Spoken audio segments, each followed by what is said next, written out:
The ledger pages trembled in Eliza's hands as Sheriff Winter's boot heels echoed down the hallway. She'd found the proof, names, dates, payments to officials who looked the other way while innocent people died from tainted medicine. Her husband's signature, bold and arrogant, authorized it all. When he found her in his office, his smile never faltered as he locked the door.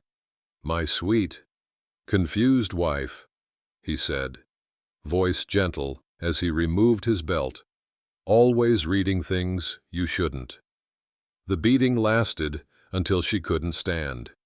But it wasn't the pain that haunted her as she dragged herself into the night. Blood-soaked papers clutched to her chest. It was knowing that the law itself, the very shield meant to protect, had become the weapon used to destroy. She had until morning before he'd declare her insane and have her committed. Less than 8 hours to disappear, with nothing but stolen evidence and the desperate hope that someone, somewhere, might believe a wife over a sheriff. Before we dive into today's story, take a moment to share where you're watching from. We love seeing how our stories bring people together from every corner of the world. The ledger pages trembled in Eliza's hands as Sheriff Winter's boot heels echoed down the hallway. She'd found the proof, names, dates, payments to officials who looked the other way while innocent people died from tainted medicine. Her husband's signature, bold and arrogant, authorized it all.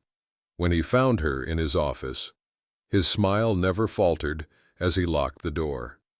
"My sweet, confused wife," he said, voice gentle as he removed his belt. "Always reading things you shouldn't." The beating lasted until she couldn't stand. But it wasn't the pain that haunted her as she dragged herself into the night. Blood-soaked papers clutched to her chest. It was knowing that the law itself, the very shield meant to protect, had become the weapon used to destroy. She had until morning before he'd declare her insane and have her committed. Less than 8 hours to disappear.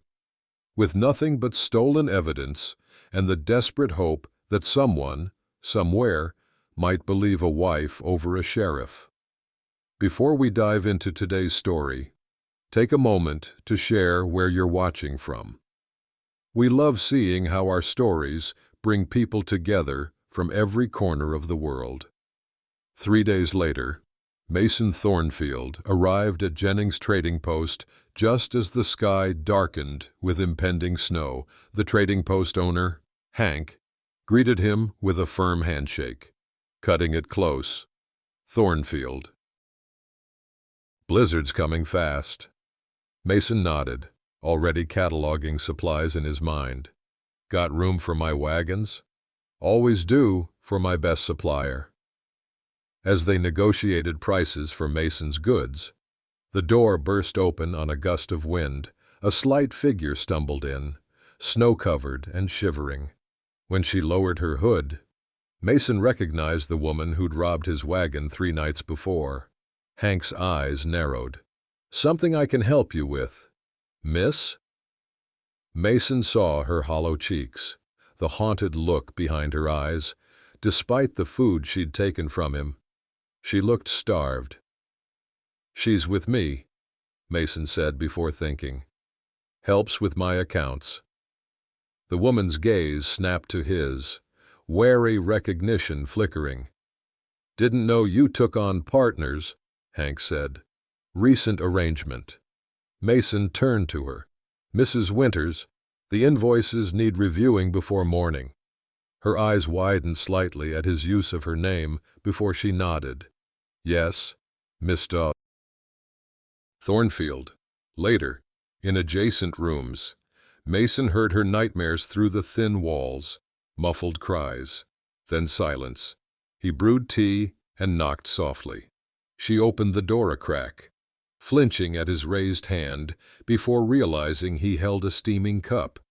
"Thought you might need this," he said. She accepted with trembling hands. "Why did you help me?" Business proposition.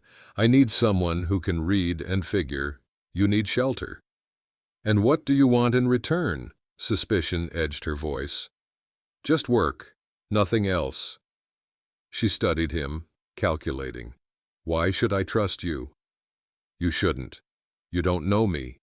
He gestured to his ledgers on the table. But I need those organized, and I'm guessing you need somewhere to be that isn't wherever you're running from. The next morning, Mason watched as Eliza expertly reorganized his chaotic bookkeeping system. Her fingers moved deftly across columns of numbers, her brow furrowed in concentration. You've done this before, he observed. My father taught school. Mathematics was his specialty. She glanced up. This system you're using wastes time. If you categorize by territory instead of date, show me. As snow piled against the windows, Mason felt something beyond his mission for justice for the first time in years, curiosity about another person. The blizzard kept them at Jennings' trading post for 3 days. By the time they left, Eliza had transformed Mason's ledgers into an efficient system that even he could follow. Their arrangement continued. She would work for him until Sweetwater. Then they'd part ways. Neither mentioned the night she'd robbed him. On the road, Mason found himself explaining trade routes, pointing out landmarks. Carson's Pass is quicker, but watched. We'll take the long way. Eliza absorbed everything, asking precise questions about territories and towns, which had telegraph offices, which had regular lawmen. At Riverton, while Mason traded goods, Eliza wandered the small general store. Her face suddenly drained of color. Mason followed her gaze to a wanted poster bearing her likeness, Eliza Winters, wanted for theft and abandoning her husband. Mason casually moved to the board, tore down the poster, and crumpled it while the shopkeeper's back was turned. That night, he positioned his bedroll between her wagon and the town without comment. 2 days later, they encountered a Shoshone family with a broken wagon wheel. While Mason negotiated for their furs, Eliza noticed their child's cough. She dug through her small bag, producing dried herbs. "May I?" she asked the mother, gesturing to the pot over their fire. The woman nodded. Eliza steeped the herbs, explaining through gestures how to administer the remedy. After sharing their meal, the Shoshone man offered Mason a beautifully tanned hide in gratitude.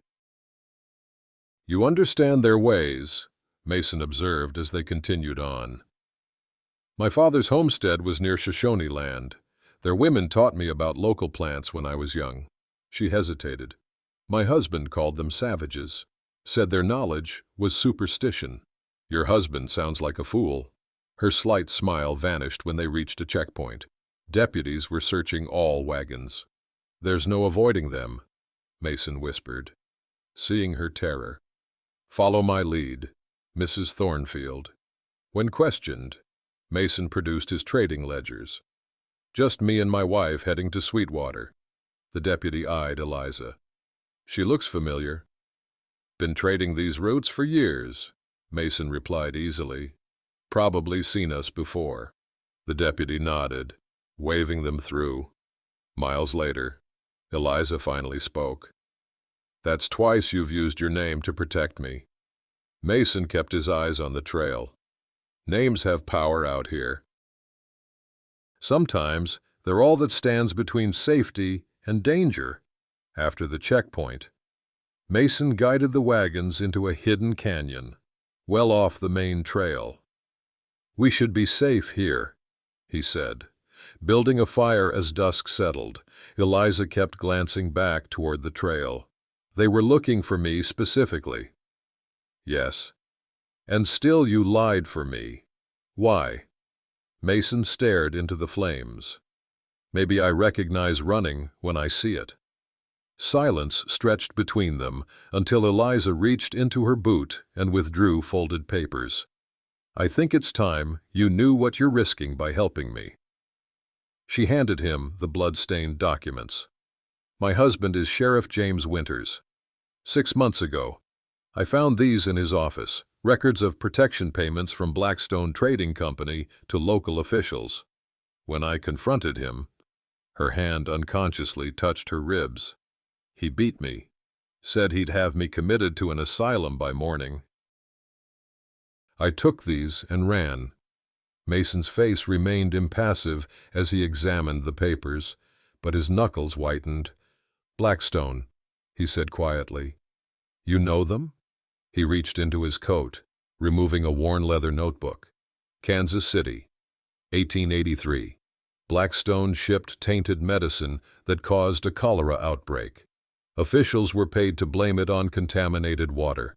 His voice grew tight. "My wife, Emily, and our daughter, Charlotte, died. The company responsible walked free." He opened the notebook, revealing meticulously mapped connections between Blackstone and officials across 3 territories. "I've spent 5 years tracking their operation," he continued. "Your husband isn't just after you. He's protecting the same people I've been hunting." They spread their evidence between them, his maps and lists, her ledger with official signatures. Together, they revealed a network spanning 3 territories. "The circuit judge will be in Sweetwater for 2 more weeks, Mason said. "Judge Harmon. I've heard he's one of the few who can't be bought. If we can reach him with all this evidence, Winters will do anything to stop us. You understand that?" Eliza met his gaze steadily. "I've been dead since the night I ran. At least this way, my death might mean something." Mason studied her face in the firelight. "You're not going to die, Eliza Winters. Not while you're under my protection." The words hung between them, a promise neither had expected. For the first time since that night in the sheriff's office, Eliza felt something beyond fear, the dangerous beginnings of hope. "Keep your arms straight. Breathe out slowly. Then squeeze. Don't pull." Eliza followed Mason's instructions, steadying the pistol. When she fired, the shot went wide, and she flinched at the sound. "Again," Mason said, standing behind her. "But this time, don't close your eyes." After 3 more attempts, she hit the bottle they'd set up 20 paces away. "Why do you flinch at the sound?" Mason asked as they collected the targets. Eliza hesitated. "James, my husband, would clean his gun at our kitchen table whenever he was angry. Never said a word, just methodically took it apart, cleaned each piece, put it back together." The message was clear. Mason's jaw tightened. "We'll practice until the sound doesn't remind you of him anymore." Each evening, they organized their evidence, combining his years of research with her stolen documents, their heads bent close over the papers. Mason noticed the scent of her hair, wildflowers despite days on the trail. When their fingers accidentally touched over a ledger page, neither pulled away immediately. "The judge needs to see how the protection payments connect to the tainted medicine shipments," Eliza said, her voice professional despite the warmth in her cheeks, in the small town of Harper's Ridge. Mason sent a telegram to verify the judge's schedule while Eliza purchased supplies. When he emerged from the telegraph office, his expression was grim. "Winters has doubled the bounty and is heading toward Sweetwater himself," he told her as they left town. "We have 4 days to reach the judge before him." That night, Mason took first watch while Eliza slept in the wagon. The snap of a twig brought him instantly alert, a flicker of movement in the trees, moonlight on metal. "Eliza," he called, reaching for his rifle. Gunfire erupted from the darkness. Mason returned fire, positioning himself between the attackers and the wagon. A bullet grazed his shoulder as Eliza emerged with the second rifle. Together, they drove the bounty hunters back. When silence fell, Mason slumped against the wagon wheel, blood darkening his shirt. "You're hit," Eliza said, kneeling beside him. "Just a graze." Inside the wagon, she cleaned his wound by lantern light, her fingers gentle but efficient. "You could have been killed." "So could you." Her hand stilled on his shoulder. "Why risk yourself for me?" Mason looked up at her, the facade of professional distance finally crumbling. "Because for 5 years, all I've thought about is what I've lost. Until you." The air between them changed, charged with something beyond their alliance of necessity. When he reached up to touch her face, she didn't pull away. "Mason," she whispered, leaning closer. Their first kiss was tentative, then urgent. Two people who never expected to trust again, finding something neither was looking for but both desperately needed. "It's our only option," Mason insisted, pointing at the map spread across his lap. His wounded shoulder had slowed them, and Eliza now drove the lead wagon. "Devil's Canyon cuts 2 days off our journey. We can reach Sweetwater before Winters if we take it." Eliza studied the narrow passage marked on the map. Why is it called Devil's Canyon? Narrow walls, unstable in places, one wagon width for most of the stretch, perfect place for an ambush. Then why take it? "Because it's so obvious a trap that Winters won't expect us to choose it. He'll have men watching the main roads." Before entering the canyon, they divided their evidence. Mason tucked Eliza's most damning documents into his boot, while she secreted his journal inside her dress. Each memorized the other's key points in case they were separated. Mason removed his pocket watch, the one possession he'd kept from his former life. "Take this," he said, placing it in her palm. "Something to return to me when this is over." The watch felt heavy in her hand. "I will." Halfway through the canyon, the trail narrowed between towering rock walls. Mason scanned the heights, tension evident in every line of his body. The first shot echoed against stone. A bullet splintered wood inches from Eliza's hand on the reins. "Get down!" Mason shouted, returning fire at shadows among the rocks. Eliza snapped the reins, driving the wagon forward as Mason provided covering fire. Her heart hammered, but her hands remained steady, just as he'd taught her. When the wheels hit a boulder, the wagon lurched sideways. Eliza fought to control the panicked horses while Mason continued firing, methodically picking off attackers. They rounded a bend to find the canyon blocked by fallen rocks. Winters had prepared well. There, Mason pointed to a narrow gap to their right, barely wide enough for a horse, impossible for the wagon. As they leapt from the wagon, grabbing essential supplies and weapons, Winter's voice echoed against the canyon walls. "I know you're there." Eliza crouched behind the wagon. Mason and Eliza exchanged glances. "I've got something you might want to consider before you waste more bullets," Winters continued. "Judge Harmon's daughter. Pretty little thing. About 16, currently enjoying my hospitality." Eliza's blood ran cold. "He's lying. If you don't surrender in the next minute, she'll be the first to die.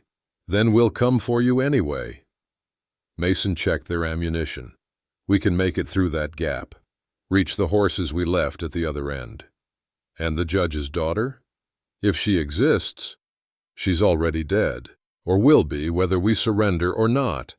Eliza clutched the pocket watch. "No, he keeps his bargains when they serve him. It's how he survived so long." She met Mason's eyes. "I have a plan. But you have to trust me." Mason studied her face, the woman who'd begun as a thief in the night, now holding his life in her hands. "I trust you." Mason walked into the clearing with his hands raised. 6 men surrounded him instantly, weapons trained on his chest. Sheriff Winters stepped forward. thumbs hooked in his belt. Unlike his men's trail-worn appearance, his clothes were immaculate, a man who made others do his dirty work. "Where's my wife?" he demanded. "Don't know who you mean," Mason replied. "I travel alone." The blow came fast, Winter's pistol across his face, splitting his cheek. "Take him to the camp," Winters ordered. "Search him, then the canyon. Find her." At the abandoned mining camp, they tied Mason to a chair in a dilapidated office. A young girl huddled in the corner, tear-stained but unharmed. "Judge Harmon's daughter, as promised," Winters said, entering. "Insurance policy."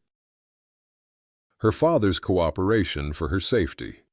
"Quite the lawman," Mason said through bloodied lips. Winters smiled. "Law is what men with power say it is." He examined Mason's wounded shoulder. "What's Eliza to you?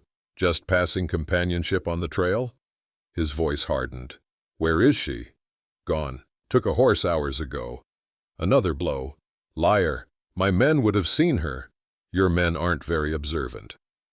Meanwhile, Eliza slipped through shadows behind the camp. 5 years of living with Winters had taught her his methods.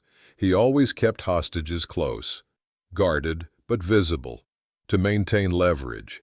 She found the girl exactly where she expected, the main building, corner room, one guard. A distraction from Mason's gunfire earlier drew the guard away just long enough. "I'm a friend," Eliza whispered, cutting the girl's bonds. "There's a horse waiting behind the supply shed. Ride for Sweetwater. Your father's there. Tell him Sheriff Winters kidnapped you and that Mason Thornfield has evidence of corruption." The girl fled as Eliza moved toward the office where they were holding Mason. Through the window, she saw Winters circling him like a predator. "When I bring Eliza back, and I will, I'll make sure she watches what happens to men who touch my property." Mason's calm facade finally cracked. "She's not property. She's the bravest person I've ever known." Winters raised his gun. "Brave or not, she'll be a widow." "I'm right here. James." Eliza stepped through the doorway, Mason's rifle steady in her hands. Winters turned, smiling. "There's my wayward wife. The judge's daughter is gone. Your leverage with her father is finished." Winter's smile didn't waver as he leveled his pistol at Mason's head. "I still have leverage with you." Eliza fired. The bullet struck Winter's shoulder, the same shot Mason had taught her. Not killing, but disabling. "I'm not like you," she said, as he clutched his bleeding arm. "That's why you'll never understand why you lost." With a roar of rage, Winters lunged toward her. Mason broke free from his loosened bonds, tackling him in the struggle. Winters' gun fired again, the bullet striking Mason's side.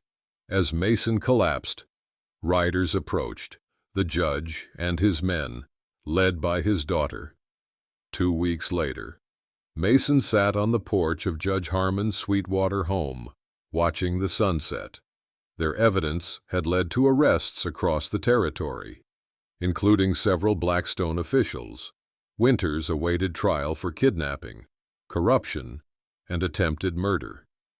Eliza joined him, placing a cup of coffee in his hands. "The judge offered me a position at the new school.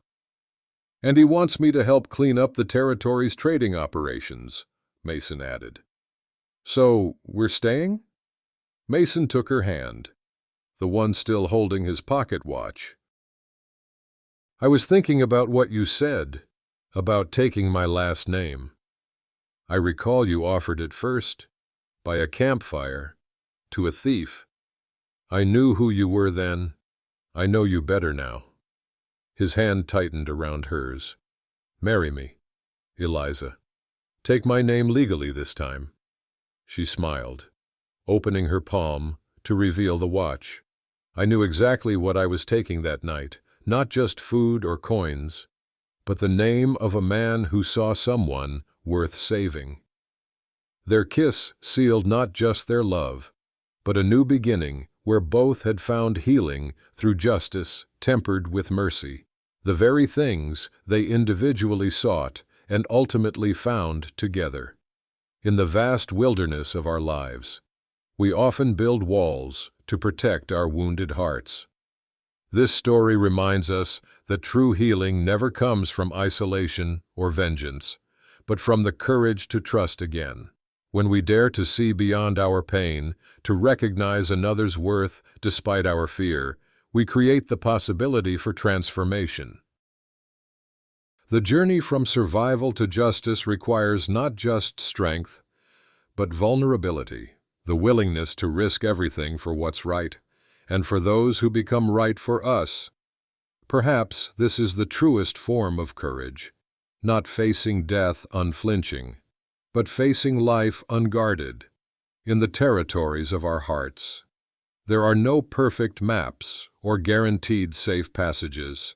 There are only choices: to remain behind our protective walls, or to venture out, to seek revenge, or to pursue justice, to define ourselves by our wounds or by our capacity to heal others even as we heal ourselves. The frontier between isolation and connection is where we discover not just who we are, but who we might become when we allow ourselves to be known. Thank you for joining us on this journey through the wilderness of the human heart. If this story touched you, please share your thoughts in the comments below. Subscribe to join our community of storytellers and listeners, and follow along as we continue exploring the territories where courage and compassion meet.